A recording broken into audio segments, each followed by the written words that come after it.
Hi കൂട്ടുകാരെ, ഇന്ന് നമുക്ക് മട്ടനേക്കാൾ കേമനായ ഒരു തോരൻ കറി വെച്ച് നോക്കാം കേട്ടോ.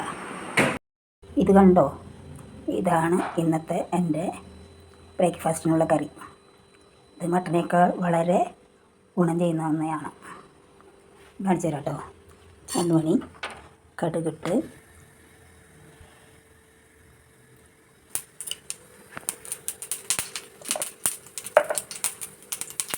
സവോള അരിഞ്ഞത് അത് 2 കൂടി ഇട്ട്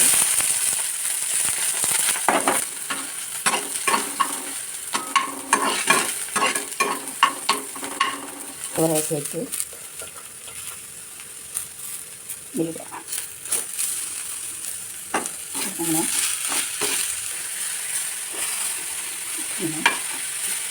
ഒരു 5 മിനിറ്റ് നേരം ഇങ്ങനെ മൂടി വെച്ച് ആവി വരണം. കണ്ടോ, കറി റെഡിയായി കേട്ടോ. ഇതാണ് ഞാൻ ഇന്ന് ഗോതമ്പ് കഞ്ഞിക്കൊപ്പം കഴിക്കുന്ന കറി, ചീര തോരൻ.